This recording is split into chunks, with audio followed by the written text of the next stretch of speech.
కాలం తర్వాత తిరిగి వస్తుంది. ముక్తిని పొందుతూ ఉంటే మళ్ళీ ఆత్మలు ఎలా ఉన్నాయని పూర్వపక్షి అడిగిన దానికి, ముక్తిని పొందిన జీవుడు ఆత్మ ముక్తి లోపలికి వెళ్ళి అత్యంతోచ్ఛేదం కాదు, అటే వెళ్ళిపోదు. అత్యంత అంటే పరమ మోక్షాన్ని పొందదు. పరమ మోక్షం అంటే అటే వెళ్ళిపోవడం, ఆ బ్రహ్మ లోపల లీనం కావడం అనేది జరగదు.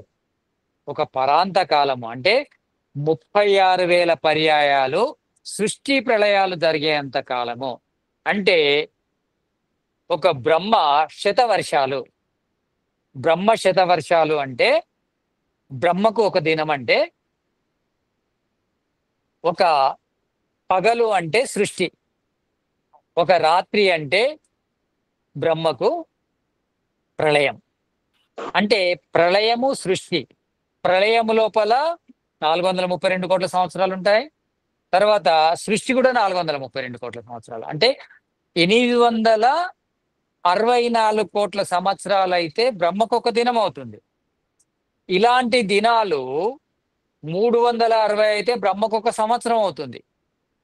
ఇలాంటి సంవత్సరాలు 100 అయితే బ్రహ్మశతం అవుతుంది. బ్రహ్మశత సంవత్సరాలు అవుతుంది. అంటే బ్రహ్మ శత సంవత్సరాల వరకు, అంటే పరాంత కాలం అంటారు దాన్నే. 131 నీళ్ళ 10 కరబుల 40 అరబులని అంటారు. అంటే 864 కోట్లు ఇంటూ 36,000 ఈజ్ ఈక్వల్ టు పరాంతకాలం అవుతుంది. అంతకాలం మాత్రము జీవుడు ఆత్మగా వెళ్ళి పరమాత్మ లోపల సంచరిస్తాడు. ఆత్మగా అంటే ఒంటరిగా వెళ్ళి, అంటే ఈ చిత్తముతో సంబంధం లేకుండా, ప్రకృతితో సంబంధం లేకుండా, మనసుతో సంబంధం లేకుండా, సూక్ష్మ శరీరంతో సంబంధం లేకుండా ఆత్మ ఒంటరిగా వెళ్ళి ఆ పరమాత్మ లోపల అవ్యాహగతి లోపల ఒక పరాంత కాలము అంటే బ్రహ్మశత వర్షములు ఉంటుంది. తర్వాత మాత్రం తిరిగి వస్తుంది. కనుక పోయిన ఆత్మలు అటే ఉండవు గనుక తిరిగి వస్తాయి గనుక కొన్ని ఆత్మలు పోతుంటాయి, కొన్ని ఆత్మలు వస్తూ ఉంటాయి గనుక ఈ జగత్తు ఎప్పుడు అత్యంతోచ్ఛేదం జరగదు, ఆగిపోదు. ఆత్మలు అనేవి పూర్తిగా మాయం కావు. పోయిన ఆత్మలు వస్తుంటాయి, వచ్చిన ఆత్మలు పోతుంటాయి. ఆ విధంగా ఉంది గనుక ఇదానిం ఇవ, ఇలానే ఉంటుంది ఎప్పటికీ. ఎందుకంటే పోయిన ఆత్మలు వస్తాయి, ఇప్పుడు ఉన్న ఆత్మలు పురుషార్థం చేసుకొని ముక్తిని పొందుతూ ఉంటాయి. కనుక అత్యంతోచ్ఛేదం అనేది జరగదు. అంటే ఈ జగత్తుకు అత్యంతోచ్ఛేదము లేదు. తర్వాత ఆత్మ వెళ్ళి పూర్తిగా బ్రహ్మ లోపల పరమలీనం కాదు, తిరిగి వస్తుంది అనేది ఈ సూత్రం యొక్క అభిప్రాయం. ఓకే, ఇక్కడ మరి జీవుడు ముక్తిలో ఉండడము, బంధములో ఉండడము, ఇవి రెండు ఎలా సాధ్యం అవుతుంది అంటే, జీవుడు ముక్తిలో శాశ్వతంగా ఉండడు, అదేవిధంగా ఈ బంధంలో శాశ్వతంగా ఉండడు. బంధము లోపల ఉన్నప్పుడు ఎవరికైతే వివేక జ్ఞానం కలుగుతుందో వాళ్ళు ప్రయత్నం చేసుకొని, అంటే వివేక సాధన చేసి ముక్తిని పొందుతారు. ముక్తిని పొందిన తర్వాత వాళ్ళేం ప్రయత్నం చేయవలసిన అవసరం లేదు. బస్సు ఎక్కితే టికెట్ కావాలి, బస్సు దిగడానికి టికెట్ ఉండదు. బస్సు ఎక్కడానికి టికెట్ కావాలి, ముక్తి పొందడానికి పురుషార్థం కావాలి. ముక్తి నుంచి బంధంలో రావడానికి పురుషార్థం అవసరం లేదు. ఎందుకంటే మనం ఎంత దూరం దాకా టికెట్ కొన్నామో ఆ స్టేజ్ రాగానే మనం దిగిపోతాం, దానికి టికెట్ ఏం అవసరం లేదు. అదేవిధంగా మన పురుషార్థము యొక్క ఫలంగా లభించిన ఈ ముక్తి అనేది కొంత సమయం పరాంతకాలం ఉంటుంది. పరాంతకాలం తర్వాత ఆటోమేటిక్గా మళ్ళీ జన్మలోకి వచ్చేస్తాం. ఆ జన్మ నుంచి మళ్ళీ ప్రయత్నం చేసి ముక్తిలోకి పోవచ్చు. అదే జన్మలో పోవచ్చు, లేకపోతే 100 జన్మలు కావచ్చు, 1,000,000 జన్మలు కావచ్చు. అలా జరుగుతూ ఉంటుంది. వ్యావృతో ఉభయ రూప. వ్యావృతో ఉభయ రూప అంటే ఏంటంటే, ఒక ముక్తిలోనే ఉండడు పురుషుడు, ఒక బంధంలోనే ఉండడు. ఒక బంధంలోనే ఉండడు, బంధంలో ఉన్న మనమందరం ముక్తిలోకి వెళ్తాం, వెళ్ళి అటే ఉండం, మళ్ళీ బంధంలోకి వస్తాం. ఇంతకు ముందు కూడా ఎన్నో సార్లు ముక్తిని పొందాం మనం అందరం కూడా. మళ్ళీ బంధంలోకి వచ్చాం. ఈ బంధంలో ఉన్న మనం మళ్ళీ ముక్తిలోకి వెళ్తాం. ఆ బంధము నుంచి ముక్తి, ముక్తి నుంచి బంధం అనేది ఎప్పుడు కొనసాగుతూనే ఉంటుంది. మరి ఈ ముక్తి నుంచి మళ్ళీ బంధంలోకి రావడం వల్ల ముక్తి గురించి ఎందుకు ఆలోచించాలనే ఆలోచన కూడా మనకు వస్తుంది. ముక్తి కూడా మళ్ళీ తిరిగి రావడే కదా ముక్తి నుంచి. మరి ఎందుకు ప్రయత్నం చేయాలంటే, ఇక్కడ అంటే ఈ జన్మలో ఉంటే మనము వివేక సాధన చేయకుంటే 100 సంవత్సరాలు మాత్రమే కేవలం సుఖాన్ని కాదు, సుఖ దుఃఖాలను భోగిస్తాం. కానీ వివేక సాధన చేస్తే 100 బ్రహ్మ సంవత్సరాలు ముక్తి లోపల కేవలం సుఖాన్ని అనుభవిస్తాం. ఇక్కడ మానవ శరీరం లోపల మనం ఎంత కష్టపడ్డా 100 సంవత్సరాలే. అది కూడా ప్యూర్ సుఖం ఉండదు. సుఖం ఉంటది, దుఃఖం ఉంటది. కానీ బ్రహ్మ లోపల బ్రహ్మ 100 సంవత్సరాలు కేవలం సుఖంలోనే ఉంటాం కనుక అది తేడా. తిరిగి వస్తాం కానీ అన్ని సంవత్సరాలు పరాంత కాలం ఉంటాం అక్కడ, సుఖంలోనే ఉంటాం. కనుక దానికోసం మనము ప్రయత్నం చేయాలి. వ్యావృతో భైరూపః అంటే మనం ప్రయత్నం చేసి ముక్తిని పొందాలి. ముక్తి తర్వాత మళ్ళీ బంధంలోకి వస్తాం, మళ్ళీ ప్రయత్నం చేసి ముక్తిలోకి వెళుతూ ఉండాలి. ముక్తిలో పరాంత కాలం ఉంటాం కానీ బంధం లోపల ప్రయత్నం చేస్తే 100 సంవత్సరాల లోపే మన లోపల తీవ్ర సంవేగం ఉంటే, తీవ్ర సంవేగానాం ఆసన్నః అనేది ఒక సూత్రం వస్తుంది యోగదర్శనం లోపల. తీవ్ర సంవేగానాం ఆసన్నః, మన లోపల తీవ్రత ఉంటే మనము 30-40 సంవత్సరాల్లో కూడా ముక్తిని పొందొచ్చు, మళ్ళీ పరాంతకాలం వెళ్ళిపోవచ్చు. అంటే అంత మంచి ఛాన్స్ ఉంది. అది కేవలము జ్ఞానాన్ముక్తి, జ్ఞానం వల్లనే ముక్తి లభిస్తుంది. అంటే అవివేకం వల్ల బంధము, అవివేకం వల్ల బంధం ఏర్పడుతుంది, జ్ఞానం వల్ల ముక్తి లభిస్తుంది. కనుక మన జ్ఞానాన్ని పొంది పరాంతకాలము పూర్తి ప్యూర్ సుఖములో ఉండొచ్చు. అయితే ఎక్కడికి వెళ్తే ముక్తి అంటారు? ఏది ముక్తి? ఈ శరీరాన్ని, ఈ ప్రకృతి బంధాన్ని వదిలి ఎక్కడికి వెళ్తాం? ఎక్కడికి వెళ్తే దాన్ని ముక్తి అంటారు? ఎక్కడికి వెళ్తే దాన్ని మోక్షం అంటారు? ఏంటిది మోక్షం అంటే? తత్ర అత్యంతిక సుఖ మోక్ష, తత్ర అత్యంతిక సుఖం మోక్ష. ఎక్కడైతే అత్యంత సుఖం ఉంటుందో దాన్నే మోక్షం అంటారు, ముక్తి అంటారు. మరి అది ఎక్కడ ఉంటుంది? అత్యంత సుఖం ఎక్కడ ఉంటుంది? ఎక్కడ ఉంటుందంటే బ్రహ్మ లోపల ఉంటుంది, ఈశ్వరుని లోపల ఉంటుంది. ఈశ్వరుడు ఎక్కడున్నాడు? ఈశ్వరుడు ఆత్మ లోపల ఉన్నాడు, ఈ ప్రకృతి లోపల ఉన్నాడు, ప్రకృతికి బయట కూడా ఉన్నాడు. అందుకే ఈశ్వరుని యొక్క తృతీయ ధామం అంటారు.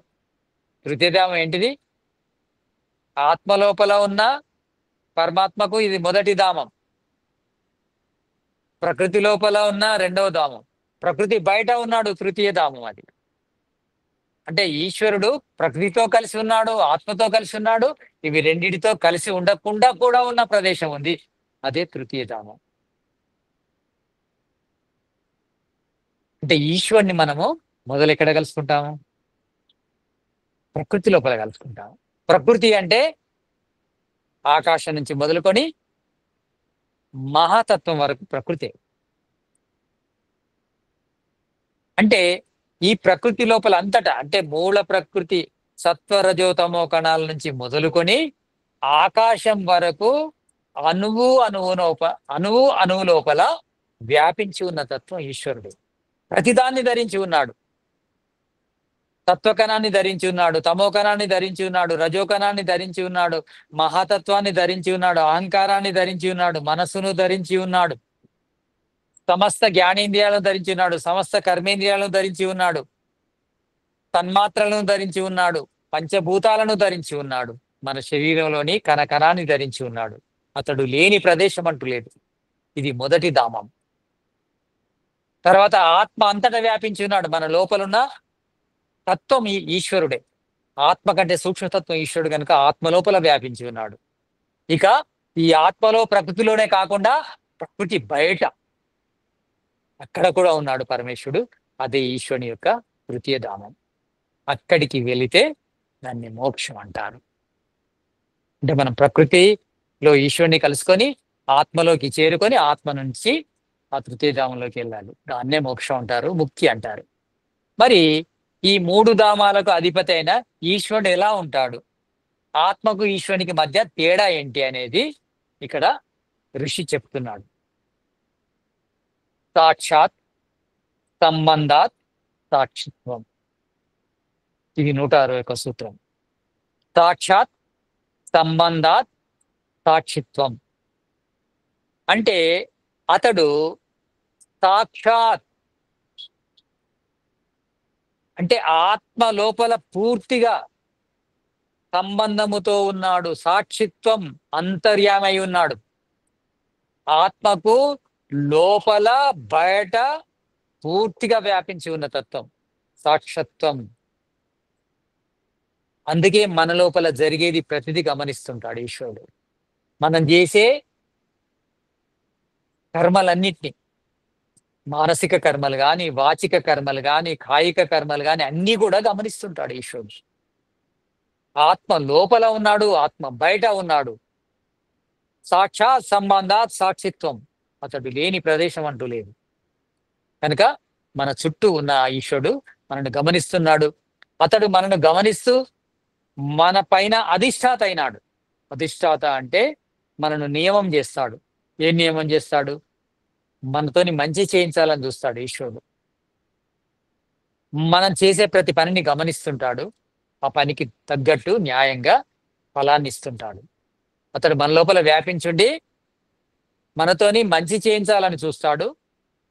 మనకు సుఖాన్ని ఇస్తాడు, మన కర్మఫలాన్ని ఇస్తాడు, మనకు బంధాన్ని నుంచి విముక్తి చేసి మోక్షాన్ని కూడా ఇచ్చేవాడు ఈశ్వరుడు. అంటే భోగాపవర్గాలు 2 కూడా ఇస్తున్నాడు ఈశ్వరుడు.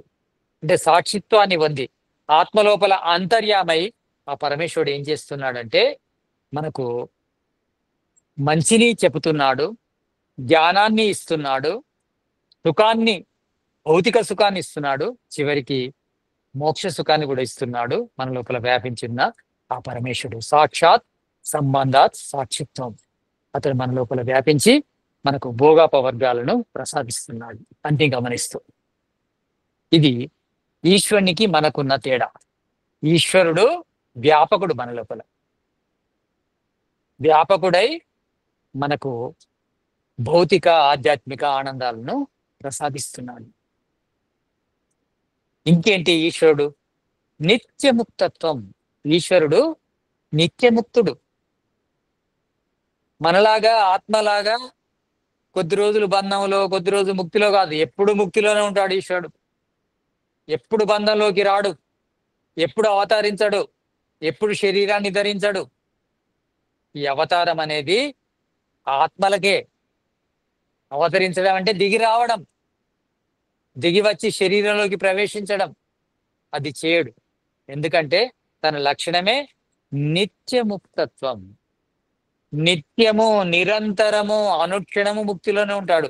ఎప్పుడు ఎన్నడూ అతడు బంధంలోకి రాడు. బంధంలోకి రాడు అంటే శరీరంని ధరించడు, అంటే అవతారం ఎత్తడు. ఈశ్వరుడు అవతారాన్ని ఎత్తడు. అవతారం అనేది ఆత్మలకే, ఈశ్వరుని కాదు అనేది ఈ సిద్ధాంతం చెప్తుంది. నిత్య ముక్తత్వం. ఇంకేం చెప్తున్నాడంటే ఋషి, ఆత్మలోపల ఉన్న ఈ పరమాత్మ ఎలా ఉంటాడు అంటే, మనము ఈ సుఖ దుఃఖాలను భోగిస్తుంటాం కదా. మరి సుఖ దుఃఖాలను భోగించే ఈ ఆత్మ లోపల ఉన్న పరమేశ్వరుడు కూడా సుఖము దుఃఖము అనే భోగం కలుగుతుందా? ప్రతి ఆత్మ లోపల ఉన్నాడు.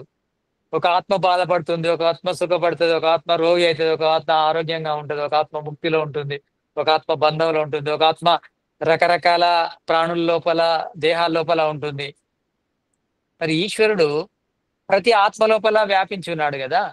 మరి ప్రతిది కూడా సుఖాన్నో దుఃఖాన్నో భోగిస్తూ ఉంటుంది కదా. మరి అది ఆ ఆత్మ లోపల వ్యాపించిన పరమాత్మకు కూడా ఆ భోగం ఉంటుందా అనే దానికి సిద్ధాంతం ఏం చెప్తున్నాడంటే ఔదాసీన్యం చేతి. అతడు ఔదాసీన్యం అంటే ఔదాసీనత, ఉదాసీనత కలిగి ఉంటాడు. ఉదాసీనత అంటే అతడు ఆత్మ సుఖిస్తే సుఖపడడు, ఆత్మ దుఃఖిస్తే దుఃఖపడడు. మన లోపలనే ఉంటాడు. మనం సుఖిస్తే అతనికి సుఖం రాదు, మనం బాధపడితే అతనికి బాధ రాదు. ఔదాసీన్యం చేతి. ఔదాస్ ఔదాసీన్యం చ ఇతి అంటే ఉదాసీనత అనేది అతని యొక్క లక్షణం. అయితే ఇంత పెద్ద జగత్తు లోపల ఎన్నో ఆత్మలు దుఃఖాన్ని అనుభవిస్తుంటాయి. ఆ దుఃఖం అంతా పరమేశ్వరుడు అనుభవిస్తాడని అనుభవించడు. ఎన్నో ఆత్మలు సుఖాన్ని అనుభవిస్తాయి, ఆ సుఖాన్ని అనుభవించడు. అంటే మన సుఖము లోపల సుఖాన్ని పొందడు, మన దుఃఖం లోపల దుఃఖాన్ని పొందడు పరమాత్మ.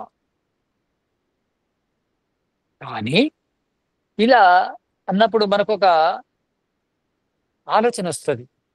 ఈశ్వరుడు మనం దుఃఖపడ్డా అతనికి దుఃఖం రాదంటే ఈశ్వరుడు ఏం రాయా? అప్పుడప్పుడు అంటాం కదా, చాలా మంది తిడుతుంటారు ఈశ్వరుని. దేవునికి కొంచెం కూడా మంచి లేదు, హృదయం లేదు, కఠోర హృదయుడు, ఇంత పెద్ద పెద్ద సమస్యలు తీసుకొస్తున్నాడు, పెద్ద పెద్ద భూకంపాలు, పెద్ద పెద్ద ప్రమాదాలు జరుగుతున్నాయి. మొన్న విమాన ప్రమాదం జరిగింది, ఒకేసారి అంతమంది చనిపోయారు. ఒక్కతను తప్ప మిగతా మంది అందరు చనిపోయారు. తర్వాత అంతేకాకుండా ఆ మెడికల్ కాలేజీ హాస్టల్ మీద పడడం వల్ల అక్కడ కూడా ఒక 30-32 మంది వాళ్ళు చనిపోయారు. ఇక్కడ అంటే ఎవరైతే ఆ కుటుంబీకులను కోల్పోయారో ఆ కోల్పోయిన కుటుంబీకులు ఏమనుకుంటారంటే దేవుడికి కొంచెం కూడా జాలి లేదు, విమానాన్ని ఈ ప్రమాదానికి గురి చేయడం ఏంటిది, విమానంలో ఉన్న వాళ్ళందరూ చనిపోవడం ఏంటిది, ఆ విమానం వెళ్ళి హాస్టల్ మీద పడి మా పిల్లలు చనిపోవడం ఏంటిది, దేవుడికి కొంచెం కూడా హృదయం లేదు, కఠోరుడని కూడా తిడుతుంటారు దేవుడిని కష్టాలు వచ్చినప్పుడు. కానీ దేవుడు కఠోరత్వం అంటే మన బాధలో బాధపడడు, మన సుఖంలో సుఖాన్ని అనుభవించకున్నా మన బాధకు పరిష్కారాన్ని ఆలోచిస్తుంటాడు ఈశ్వరుడు. మనకు సుఖం ఇవ్వడం కోసం ఆలోచిస్తుంటాడు. కానీ ఆత్మలు స్వతంత్రం కనుక అతడు చెప్పినట్టు వినవు. అతడు మన లోపల ఉండి మనకు మంచిని బోధిస్తుంటాడు, ఇది చేయకంటాడు. అదే విధంగా ప్రకృతిని సృష్టించినప్పుడు ఈశ్వరుడు వేదాన్ని కూడా ప్రకటించాడు. ఓ మృతంచ సత్యంచ విద్దా తపసో అద్య జాయత తతో రాత్రి జాయత తత సముద్రో అన్నా. అంటే ఋతంచ ఋగ్వేదము, యజుర్వేదము, సామ, అథర్వ వేదాల జ్ఞానాన్ని కూడా ఇచ్చాడు. ఈ సత్యంచ సత్వరజోతమో గుణములతో కూడిన ఈ ప్రకృతితో పాటు. ఎందుకంటే ఈ ప్రకృతి ద్వారా మీరు భోగాన్ని అపవర్గాన్ని మాత్రమే పొందండి, దుఃఖాన్ని పొందకండి. ఉన్నన్ని రోజులు భౌతిక సుఖాలు పొందండి, ప్రమాదాలకు గురి కాకండి. ఈ ప్లేన్ యాక్సిడెంట్లు కానీ, భూకంపాలు కానీ, తర్వాత ట్రైన్ యాక్సిడెంట్లు కానీ, బస్ యాక్సిడెంట్లు కానీ, మిగతా ఏ యాక్సిడెంట్ కానీ, రకరకాల రోగాలు కానీ, ఇవన్నీ మనం సృష్టించుకుంటున్నాం. దేవుడు అలాంటి ప్రమాదాలకు గురి కాకుండా వేదాన్ని ఇచ్చాడు. వేదాన్ని చదువుకోవాలి. వేదం చదవడం అందరి బాధ్యత అవుతుంది. ఏ ఒక్కరు చదువుకుంటేనే ఈ ప్రమాదాలు జరగకుండా ఆగిపోవు. ఎందుకంటే అందరూ వేదాన్ని చదువుకోవాలి. డ్రైవర్ ఒకడే ఉంటాడు, పైలట్లు ఇద్దరే ఉంటారు, విమానాలు కూర్చున్న వాళ్ళు 200-300 మంది ఉంటారు. అదేవిధంగా ట్రైన్కు లోకో పైలట్ ఒకడే ఉంటాడు, ఇద్దరు ఉంటారు, ముగ్గురు ఉండొచ్చు. కానీ వేల మంది ట్రైన్లో ప్రయాణిస్తుంటారు. కానీ ఒక వ్యక్తి తప్పు చేస్తే ట్రైన్ యాక్సిడెంట్ జరిగితే 100 మంది, 1000 మంది కూడా చనిపోవచ్చు. కనుక అందరికీ కూడా వేద జ్ఞానం ఉండాలి. అందరూ కూడా ధ్యానం చేసుకోవాలి. ఆత్మ లోపల పరమేశ్వరుడు ఏమి సందేశం ఇస్తున్నాడు, మనకు ఏమి ఆజ్ఞాపిస్తున్నాడు అనేది గమనిస్తూ ఉండాలి మనం. తప్పకుండా ఒక ప్రమాదం జరగబోతుందంటే ఈశ్వరుడు చెబుతాడు, కానీ మనం దాన్ని లెక్క చేయకపోవడం వల్ల ప్రమాదం జరుగుతూ ఉంటుంది. కనుక మనము జాగ్రత్తగా ఈశ్వరుని గురించి తెలుసుకోవాలి, ఈశ్వరుని జ్ఞానాన్ని పొందాలి, ఈశ్వరుని ఆజ్ఞ ఏంటో తెలుసుకోవాలి, వేదాన్ని చదవాలి, శృతులన్నీ చదవాలి, స్మృతులన్నీ చదవాలి, బాగా అర్థం చేసుకోవాలి. ప్రతి అడుగును ఆలోచనతో వేయాలి. వేసినాక ఆలోచిస్తే ఏమి లాభం లేదు. యాక్సిడెంట్ జరిగిన తర్వాత ఎంతమంది ఆలోచించినా, ఎంతమంది పరిశోధించినా, ఎంత సీనియర్ పైలట్స్ ఆలోచించినా అది తిరిగి రాదు కదా, అది మొదలే జరగాలి. ప్రతి వ్యక్తి కూడా, ఒక మెకానిక్ కూడా, అంటే ఫ్లైట్ చెకప్ చేసినప్పుడు ఒక మెకానిక్ తప్పిదం వల్ల కూడా అట్లాంటి యాక్సిడెంట్లు జరగవచ్చు. ఒక మామూలు కార్మికుని తప్పిదం వల్ల కూడా అలాంటి యాక్సిడెంట్లు జరగవచ్చు. చిన్న కారణం కూడా పెద్ద ప్రమాదానికి గురి కావచ్చు. కనుక అందరూ కూడా ప్రతి క్షణము జాగరూకతతోని ఉండాలి. ఉన్నప్పుడే మనం రక్షింపబడతాం. కనుక అందుకే మనము వేదాన్ని చదవాలి, ధ్యానాన్ని చేయాలి. మన జీవితం లోపల ప్రతి క్షణము లోపల సుఖాన్ని అనుభవించాలి, భౌతిక సుఖాలు అనుభవించాలి, భౌతిక భోగాలు అనుభవించాలి, భౌతిక భోగాలు అనుభవించాలి. అలా భౌతిక భోగాలు అనుభవించాలి. కనుక మనము అంటే భౌతిక భోగాలు అనుభవించాలంటే కూడా వేద జ్ఞానం కావాలి. వేద జ్ఞానము లేకుండా, ధ్యానము చేయకుండా భౌతిక సుఖాలు కూడా పొందలేము. అంటే ప్రతి క్షణము సుఖాన్ని పొందుతూ మోక్షాన్ని పొందాలంటే మనకు వేద జ్ఞానం కావాలి, ప్రతినిత్యము ధ్యానం చేయాలి. అయితే మరి ఈశ్వరుడు ఓకే, అతడు మన ఆత్మ లోపల వ్యాపించి ఉన్నాడు. ప్రకృతికి ఈశ్వరునికి సంబంధం ఏంటి? మన ఆత్మ లోపల వ్యాపించి ఉన్నాడు, ఓకే. ప్రకృతికి ఉన్న ఈశ్వరునికి సంబంధం ఏంటి? ప్రకృతిని అంటే ఈ మూల ప్రకృతిని, సత్వరజో తమో కణాలని ఈ కనిపించే జగత్తులాగా ఎలా మార్చాడు? ఏ విధంగా మార్చగలిగాడు ఈశ్వరుడు అనేదానికి మన ఋషి చెప్తున్నాడు. సూత్రం ఏంటంటే, ఉపరాగాత్ కర్తృత్వం చిత్ సాన్నిధ్యాత్ చిత్ సాన్నిధ్యాత్. ఇక్కడ ఉపరాగాత్ కర్తృత్వం, ఈ ప్రకృతి అనేది ఆ పరమేశ్వరం లోపల ఉంది కనుక, అతని ఆశ్రయం లోపల ఉంది కనుక, అతడు ఈ ప్రకృతిలోని ప్రతి కణము లోపల వ్యాపించి ఉన్నాడు గనుక తన చేతనత్వం వల్ల ఈ జగత్తును ఆ మూల కణాల నుండి ఈ కనిపించే జగత్తుగా మార్చాడు. అంటే మూల ప్రకృతిని, అంటే సత్వరజోతమో కణాలని ఈశ్వరుడు ఈ జగత్తులో ఎలా మార్చాడంటే, ఈ సత్వరజోతమో కణాలు ఎక్కడున్నాయి? ఈశ్వరుని లోపలనే ఉన్నాయి. ఈశ్వరుడు చేతన స్వరూపుడు గనక తన సర్వజ్ఞతతోని, తన సర్వశక్తితోని ఆ సత్వ రజోతమో కణాలను ఈ కనిపించే జగత్తులాగా మార్చాడు. అది కూడా యోగ శాస్త్రంలో ఒక సూత్రం వస్తుంది. ప్రకాశ క్రియ స్థితిశీలం భూతేంద్రియాత్మకం భోగాపవర్గార్థం దృశ్యం. అంటే సత్వ రజోతమో కణాలను ఈ రెండు రకాల పదార్థాలుగా మార్చాడు. భూతాలుగా, ఇంద్రియాలుగా మార్చాడు. భూతాలుగా అంటే నిర్జీవ పదార్థంగా, ఇంద్రియాలుగా అంటే జీవ పదార్థంగా మార్చాడు. దేనికోసము? జీవులకు భోగాన్ని, అపవర్గాన్ని ఇవ్వడం కోసం. ఆ మూడు రకాల కణాల నుంచి ఈ రెండు రకాల జీవ నిర్జీవ జగత్తుని ఏర్పరిచాడు. ఎందుకంటే ఆత్మలకు భోగాన్ని, అపవర్గాన్ని ఇవ్వడం కోసం. అది ఎలా చేశాడంటే, అతడు ఈ జగత్తుకు బయట లోపల వ్యాపించి ఉన్న చేతనతత్వం గనక, చేతన బ్రహ్మతత్వం గనక ఆ సత్వరజోతమో కణాలను ప్రకాశ, క్రియ, స్థితి అనే గుణాలు గల ఆ మూడు కణాల నుంచి ఈ కనిపించే జగత్తును జీవుల భోగాపవర్గం కోసము నిర్మించడం జరిగింది. ఇక్కడ చిత్ సాన్నిధ్యాత్ అని 2 సార్లు వచ్చింది.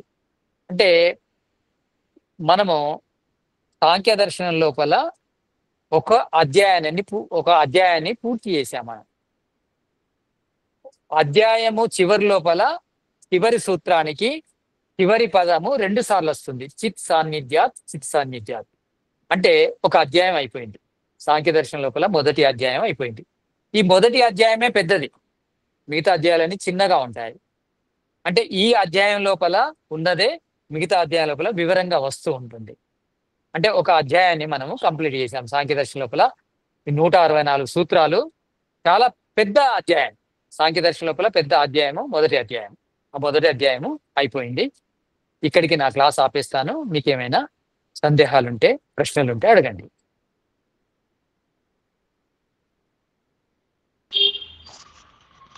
ఓం నమస్తే గురూజీ. నమస్తే జీ. అవ్యాహగతి అంటే ఏమిటి గురూజీ? అవ్యాహగతి అంటే హద్దు అదుపు లేని గతి. హద్దు ఉండదు, అదుపు ఉండదు, అడ్డము ఉండదు. ఎటు అంటే అటు వెళ్ళచ్చు, ఇటు అటు అని ఏముండదు, రెస్ట్రిక్షన్స్ ఉండవు. ఎందుకంటే ఈశ్వరుడు అనంతుడు గనక ఎటంటే అటు వెళ్ళచ్చు అని. దాన్నే అవ్యాహగతి అంటారు. మరో ప్రశ్న గురుజీ. అడగండి. తర్కం ద్వారా ఈశ్వరుణ్ణి పొందొచ్చా? తర్కం ద్వారా ఈశ్వరుని పొందడానికి దారి దొరుకుతుంది. కేవలం తర్కమే కాదు, అంటే ఒక రకంగా చెప్పాలంటే ధ్యానం కూడా తర్కం లాంటిదే. తర్కము అంటే ఆలోచన, తర్కము అంటే ప్రశ్నోత్తరాలు, ప్రశ్నకు జవాబు. ధ్యానం లోపల మన ప్రశ్నకు మన నుంచి జవాబు వస్తుంటది, మళ్ళీ మనమే ప్రశ్నిస్తాము, మళ్ళీ జవాబు వస్తుంటది. అదే ధ్యానం అవుతుంది. ఆ ధ్యానము లోపల అదే ఉంటుంది. అలా జరుగుతూ జరుగుతూ మనకు విషయం అర్థమైతే తదేవ అర్థ నిర్భాసం స్వరూప శూన్యమేవ సమాధి. అప్పుడు దేని గురించి అయితే మనం ధ్యానిస్తున్నామో, తర్కిస్తున్నామో అది ప్రత్యక్షం అవుతుంది. దాన్ని సమాధి అంటారు. ధన్యవాదాలు గురుజీ. ఓకేనండి. ఇంకా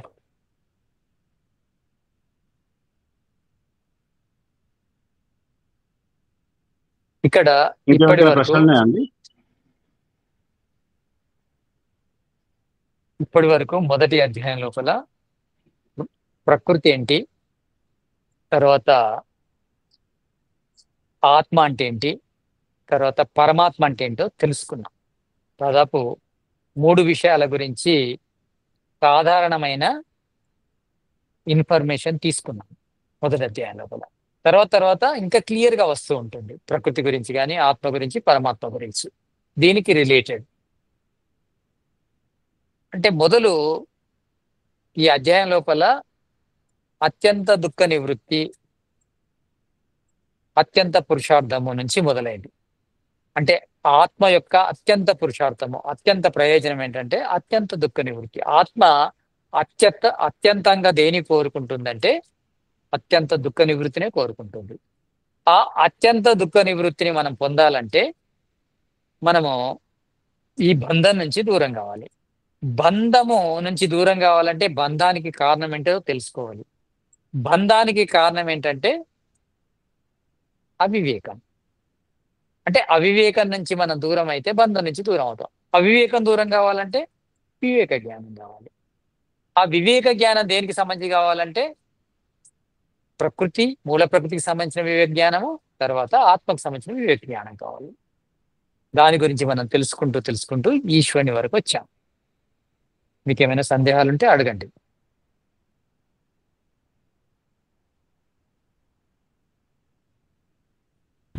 నేను గురుజీ ఓ సందేహం ఉంది గురుజీ. అడగండి. మనం ఆత్మలు మోక్షంలో ఉన్నప్పుడు చిత్తం అనేది ఉండదు కదా గురుజీ? ఉండదు. చిత్తం లేనప్పుడు మరి మోక్షకాలం పూర్తయిన తర్వాత మరి జన్మ తీసుకుంటుంది అన్నారు కదా. అలాంటప్పుడు చిత్తం అనేది ఎక్కడి నుంచి వస్తుంది, ఎవరు నిర్మాణం చేస్తారు? ఆ చిత్తంలో మళ్ళీ కర్మలు అనేటివి మళ్ళీ కొత్తగా ఎక్కడి నుంచి వస్తాయి అనేది ప్రశ్న గురుజీ. ఓకే. చిత్తము ఈశ్వరుడు తయారు చేస్తాడు. అది కొత్త చిత్తం, పాత చిత్తం కాదు, కొత్తగా నిర్మాణమైన చిత్తము. దాని లోపల ఎలాంటి కర్మాశయం ఉండదు. తర్వాత అంటే పుట్టిన తర్వాత అంటే మన జన్మ ఎక్కడ ప్రారంభమవుతుంది? తల్లి గర్భంలో ప్రారంభమవుతుంది. అంటే ఎక్కడైతే సాధారణ మానవ జన్మకు సంబంధించిన జన్యువులు ఉంటాయో అక్కడ ఈశ్వరుడు ఈ ముక్తాత్మను జన్మింపజేస్తాడు. దాని లోపల ఎలాంటి కర్మాశయం ఉండదు. సాధారణ మానవ జన్మ లభిస్తుంది. అసాధారణ మానవ జన్మ కాదు, సాధారణ మానవ జన్మ, క్వైట్ నార్మల్. అలాంటి జన్మలోకి పంపిస్తాడు. అక్కడ ఎలాంటి కర్మాశయం ఉండదు. బయటకు వచ్చిన తర్వాత శిశువు చూస్తుంటేది, వింటూ ఉంటుంది. రకరకాల కర్మలు చేయడం ద్వారా దానికి సంబంధించిన వాసనలు, దానికి సంబంధించిన కర్మాశయం ఏర్పడుతుంది. అంటే అలా కర్మాశయం ప్రారంభం అవుతుంది. అంటే మనకు కర్మాశయము ఏర్పడడానికి కారణము కేవలము పాత కర్మలే కాదు, కొత్తగా మనము విషయాలను గ్రహిస్తున్నప్పుడు కూడా కర్మాశయం ఏర్పడుతుంది. అక్కడ కొత్తగా చూసిన విషయాలు మాత్రమే కర్మాశయంలో చేరుతాయి, అవి పెరుగుతూ ఉంటాయి. అలా. ధన్యవాదాలు గురుజీ. నమస్తే గురుజీ. నమస్తే. ఇప్పుడు వాళ్ళు చెప్పారు కదా, అది నాకు కూడా డౌట్ ఉంది. ఇప్పుడు ఉమ్, ఆ కర్మ వల్లనే, పూర్వజన్మ కర్మ వల్లనే మానవ జన్మ రావాలంటే కదా. అవును, అది లేనప్పుడు సాధారణ మానవ జన్మ అంటే ఏమి గురుజీ? అసలు చెప్తాను. ఎందుకు ఆ, రావాలి? ఆ హ్యాపీగా అట్లే కంటిన్యూ అయిపోవచ్చు కదా అనేసి. చెప్తాను. ఈశ్వరుడు న్యాయకారి కనుక తప్పకుండా ఆత్మ ఒక పరిమితి గలది కనుక దానికి అనంతమైన ఫలాన్ని ఇవ్వడు. అనంతమైన ఫలము అంటే ఎప్పుడూ ముక్తిలోనే ఉండడం. ఎప్పుడూ ముక్తిలో ఉండడం అనేది సాధ్యం కాదు.